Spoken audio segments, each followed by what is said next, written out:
More than 2,500 years ago, at the height of the Persian Empire, a mystery was set in motion that has never been fully resolved.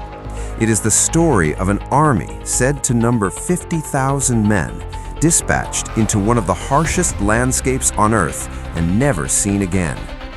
This is the legend of the lost army of King Cambyses II, a tale recorded by ancient historians, debated by modern scholars, and suspended between history and myth. To understand how an entire force could vanish, we must first return to the world of the Achaemenid Empire, when Persia stood as the greatest power the ancient world had yet known.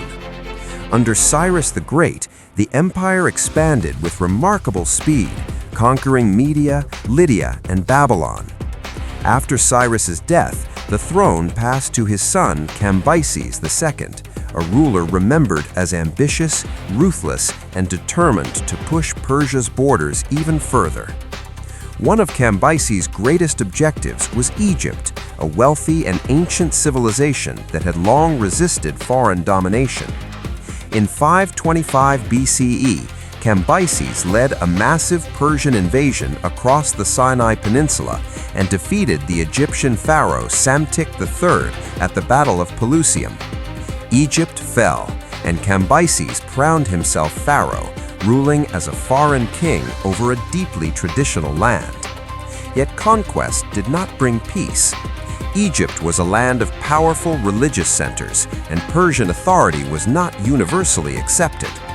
According to the Greek historian Herodotus, writing in the 5th century BCE, resistance simmered beneath the surface, particularly at the remote oasis of Siwa in Egypt's western desert. Siwa was home to the Oracle of Amun, one of the most revered religious sanctuaries in the ancient world.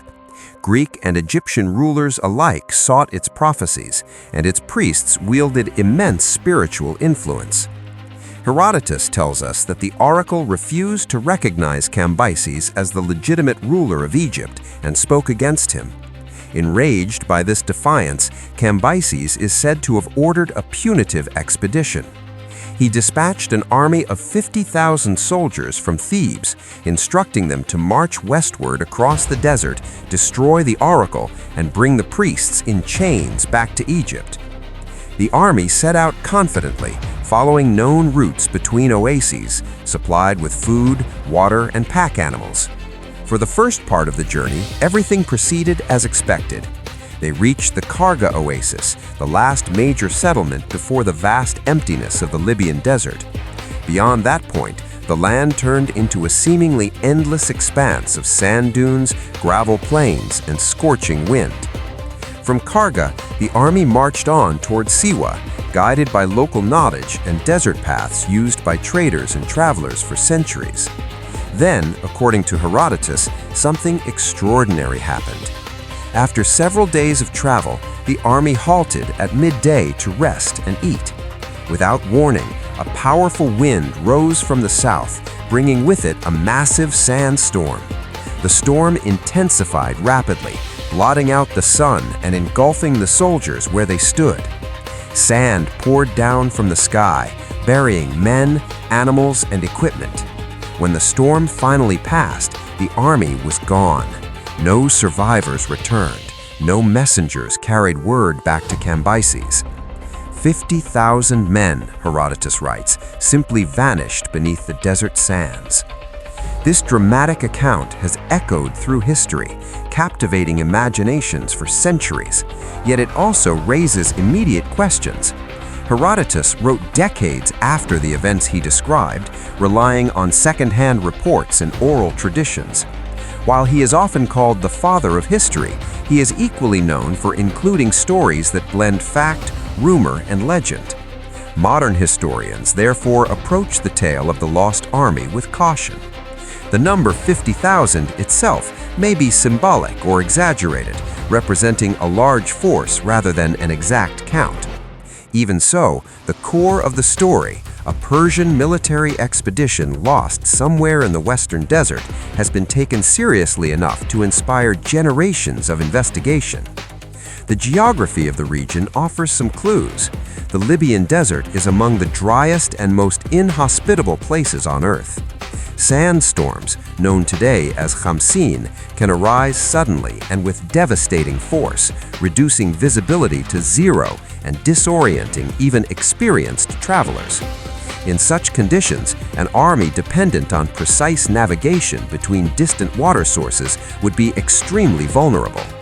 Losing direction by even a small margin could mean missing an oasis entirely, leading to dehydration, exhaustion, and death. Over time, wind-driven sand can bury campsites, equipment, and even human remains, making archaeological traces difficult to find. Despite this, the complete absence of physical evidence has fueled skepticism. If tens of thousands of soldiers perished in one location, some argue, traces should have been discovered by now. Over the last century, explorers, archaeologists, and adventurers have searched the deserts of Western Egypt for signs of the lost army. Occasional claims have surfaced, including reports of weapons, bones, or campsites emerging from shifting sands, but none have been conclusively proven to belong to Cambyses' force. No discovery has been universally accepted by the scholarly community. This has led historians to propose alternative explanations. One theory suggests that the army never reached deep into the desert at all. Instead of being destroyed by a sandstorm, the force may have been ambushed or defeated by local tribes or rebel Egyptians who were familiar with the terrain. Another possibility is that the army gradually succumbed to logistical failure rather than sudden catastrophe. A breakdown in supply lines, inaccurate maps, or unreliable guides could have led to a slow and scattered loss of life, with survivors absorbed into local populations or dying far from a single identifiable site. There is also the political context to consider. Cambyses' rule in Egypt was unstable, and revolts were not uncommon. It is possible that news of the army's fate was deliberately obscured or distorted, either to protect Persian authority or to enhance the power of the oracle's reputation. A story of divine punishment in which an impious king's army is swallowed by the desert would have carried powerful symbolic weight in the ancient world. The silence surrounding the expedition may have allowed legend to grow where clear records were lacking. What is certain is that Cambyses himself never recovered from the consequences of his Egyptian campaign. Ancient sources describe his reign as increasingly erratic and brutal. On his return journey to Persia, Cambyses died in 522 BCE under unclear circumstances, possibly from an accident or suicide. Soon after, the empire was shaken by rebellion, forcing his successor, Darius the Great, to fight to restore stability. Any effort to search for or explain the fate of the lost army appears to have been abandoned amid these larger crises. Today, the story of the vanished 50,000 remains one of antiquity's greatest unresolved mysteries. It stands at the intersection of history, geography, and human ambition, illustrating both the power and the limits of ancient empires. Whether the army was destroyed by a sudden sandstorm, defeated by unseen enemies, or slowly erased by the unforgiving desert, its disappearance serves as a reminder of how fragile even the mightiest forces can be when confronted by nature and uncertainty. The sands of the western desert continue to shift, concealing their secrets beneath endless dunes. Somewhere, perhaps scattered across miles of barren land, or buried beyond recovery, lie the traces of a march that never reached its destination. Until conclusive evidence emerges, the lost army of King Cambyses II remains not just a historical puzzle, but a powerful symbol of how history itself can vanish, leaving only echoes, questions, and the enduring silence of the desert.